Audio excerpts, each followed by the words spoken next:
This is Gary Atensi with CNTV, and today we're in Denver, Colorado. I'm here at Dunn Consulting and Training. Since 2013, they have offered specialized compliance assistance to transfer agents and broker-dealers across the nation. I'm here with the founder, principal, Timothy Dunn. Thanks so much for joining us here today.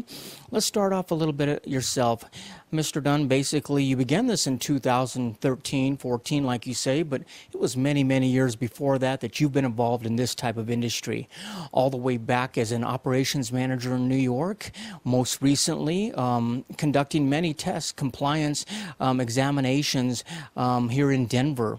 Share with me a little bit how it is you got involved in this type of industry. I was employed by the Securities and Exchange Commission as a staff accountant and examiner for 21 years. And at the end of that career, I'm still young enough to enjoy life, and I thought, let me use that skill set to try and help people in the industry to get through the myriad of federal securities laws. Sometimes that can be a challenge. I saw that when I was on staff with the commission, that people would get overwhelmed with, how do I stay in compliance? And if they don't stay in compliance, unfortunately, that could get them into not only trouble with the rules, but it could cost them money. Absolutely. I mean, let me ask you this. You've been around the industry for many years. Has the financial service industry always been very heavy regulated? Is this an environment where this is kind of the norm? It has been very regulated. If we could predate the Securities and Exchange Commission, which was established on June the 6th, 1934, some of the earlier securities laws were established by the state of Kansas in the 1880s, oil and gas and railroad bonds. So you had securities regulation around for quite a long time. And then after the crash of the stock market in 1929, people really began to say, you know, on a nationwide basis, we need to establish these rules that give a framework that we want people to play by. And the commission has always taken the approach that they have two very important things to do: protect the investing public and to ensure the health of our capital markets. And within that framework, that's where the regulation rules come into play. Interesting. Anytime there are regulations, obviously there's going to be basically compliance examinations that take place. This is something that you firsthand have dealt with in the past. Is this really how you're able to help people if something like this should come about? Yes, I am. Because of my experience, and also I provide expert witness services to people who have civil disputes in between firms, and someone with my expertise would be called on to opine about, here are the rules, here's when they were promulgated, here's what they mean. I mean, they basically say that an ounce of prevention is worth a pound of regret. Is it important for people to get set up properly on the front end so that maybe issues don't happen later on that can be costly, not only in time but in resources? Precisely, and that's one of the services I offer, is for those businesses that are looking to establish themselves and stay in compliance with the rules.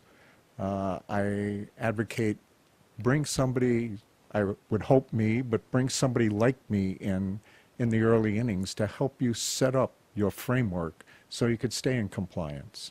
Speaking of setting up, as far as a transfer agency, I mean, there are different sizes and models, be it a sole proprietor, a bank registered, third party, large firms. Are you able to help pretty much any size in between? Yes, I am. Inspected, examined firms of all different sizes, from the largest transfer agent in the world, although they have an American presence, are an Australian firm. Yet they have a very strong American presence. And I've worked with them and a small sole proprietorship who are dealing with the penny stock firms. Regardless of the size, they're all dealing with this type of regulation as well, so it runs across the board. Share with me what would take place at a compliance review, something that you actually go in and take a look at and see what people are doing. Specifically, I'd want to see, are they handling the money properly? Are they handling the customer accounts properly? Are they investing the clients according to how the clients have disclosed for their suitability? A lot of the broker-dealer firms, especially your smaller branch offices, you have salespeople who are very good at selling something, but not good at paying attention to the suitability component. So, for instance, they may want to move somebody who is a senior citizen who has been investing in something very conservative their entire life, and they get a new broker who said, boy, I'm really interested in options. Well, that may not be suitable for the investor. And it's trying to help the firm itself, as well as the individual investor, to understand what do you really want to do, and how do you protect your money, and how do you protect your firm? Because it is a back and forth, because if you have a sales representative who is maybe defined as a rogue representative, they're going to hurt the firm as well. Absolutely. I mean, even on the front end, if it looks like it's something that looks to be beneficial, in the long term, it's not good for any of the parties involved. So you're really looking at transactions, turnaround, basically record keeping, balance positions. These are all things that you're really involved in overseeing. Yes, very important for all of those components, as well as how are you managing your firm. I have an MBA from the University of Colorado.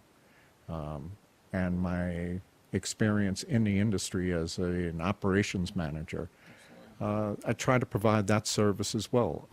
Have you positioned your firm well enough? Are you managing it properly to get the most out of the firm, as well as staying in compliance? When a firm is actually met face-to-face with that of an audit or possibly an inspection examination, are you able to get them ready for that? I mean, even go through maybe mock audits and that type of thing? Yes, and that is a definite service I provide.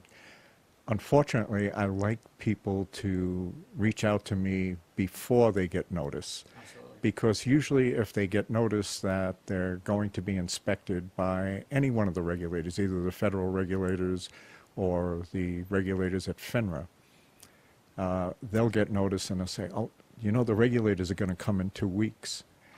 Yes, so you're really scrambling to help them out. And as you well know, when you're under stress, you begin to make mistakes and you overlook things. So engage me earlier in the process. I can help you out in a very measured way. So one of the benefits there is time. Yes. Basically, instead of crunching within a 2-week window, you're basically able to help them on the forefront. So if that does happen, that 2 weeks is not as stressful as well. What about in the situation where a firm actually has to go to trial or something like this? You mentioned earlier you're able to help with litigation support or even expert witness. Is that something that takes place and basically something you have a lot of experience in the past? Yes, I do. Testified on the government's behalf when I was on staff with the government, and now in my consulting work, I've assisted firms with litigation support and have been engaged as an expert witness on either side, either the plaintiff side or the defendant side. So it's let's take a look at what the situation is, and let me help you out with that.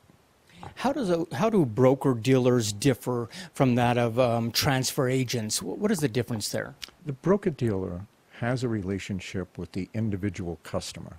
Okay. So if I want to buy a product, be it a stock or a bond or a mutual fund, I'm usually going to go through a broker-dealer. A transfer agent is the record keeper for an issuer. If we can use IBM as an issuer, they issue stock. They hire a transfer agent to keep those records of ownership, and every time a ownership change occurs, the transfer agent is responsible for making sure that there's an orderly change. Interesting. So you're able to offer services to the transfer agents as well as the broker dealers, consulting for any one of those. You've done testing in the past, like that of anti-money laundering tests. Tell me what that is a little bit.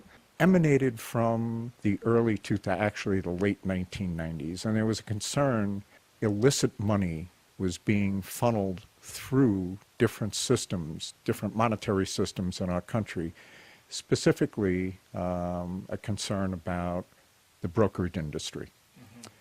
And do we have criminal elements trying to establish what seemingly is a legitimate account and putting money through? There's reporting requirements that the Treasury Department has. Sometimes you see that $10,000 has to be reported if you deposit that kind of money.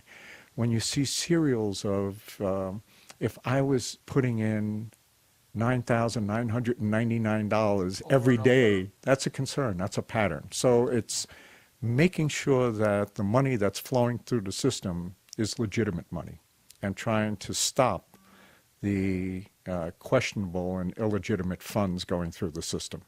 What about agencies out there, firms out there that have branches, offices that not only annual or periodically schedule inspections? Can you help get them ready as well? Oh, yes. And branch audits are very important because it complements what may go on from the home office. Ideally, the home office should be conducting inspections of the branch offices periodically. Time is of the essence, as we well know, and they may not get around to that. I've been hired by a few clients to conduct those branch audit inspections just to give an overview. How are we doing? You know, finger on the pulse. We doing okay? Is there something that needs a little help? And that, again, is get me involved early so I can help you out. Absolutely. Instead of crunch time. Absolutely. I mean, I would imagine over 30 years in this industry that you've seen a lot of changes. You've probably seen increases in regulations, one of those being supervisory controls. Is that something that is more on the forefront? It is, because it became very important in the industry itself, and the industry groups were beginning to say, you know, we don't have as firm a handle on what our supervisors are doing. And sometimes these, especially in your producing branch offices where you have producing managers, they're more focused on their clients that they're selling for instead of the managerial part of their business. So it became a little bit of an issue, and the supervisory controls became more prominent. Interesting. Viewers, take a look at the bottom of the screen right there. What you're going to see is his website. On the website, first of all, take a little bit history of the firm that he began here. We're talking about many, many years of resources and experience he brings to the table. That he, like he said, he enjoys helping small companies out there get started, mid-sized companies getting started on the right foot, or also making sure that those that are existing are in compliance as well. Obviously, this to you is almost a form of educating, really. I mean, you're educating people on what is possible out there. You yourself, you've been a guest lecturer, a speaker. You now are able to offer in-house training for some of these companies. Is that important to you to really educate folks? It is. Even when I was on staff with the SEC, yes, our primary focus was regulation, but at the same time, it was very important to make sure that the people understood the rules and to help them understand some of these rules can be arcane, some of them can be confusing. And when you're engaged with a firm that you get a feeling after a brief interview of whether you're in a firm with problems or you're in a firm that is a little overwhelmed by the rules. And for those people who may be overwhelmed, to help them understand the rules better. And when you see the light go on that they understand, it's rewarding. It has to be rewarding. I mean, not only that, but like you say, at the root of the rules is basically a system that has helped to protect both parties. It really is a win-win situation. Yes, it is. And I reiterate, protecting the investing public and ensuring the health of our capital markets.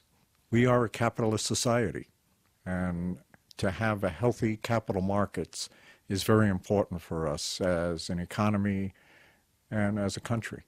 Absolutely. Last time viewers take a look at the bottom of the screen, that is Dunn Consulting and Training. Since 2013, this professional firm has been able to help small companies, agencies, transfer agents, brokers, dealers, pretty much across the nation. This is Gary Atensi with CNTV. And if you don't know, now you know.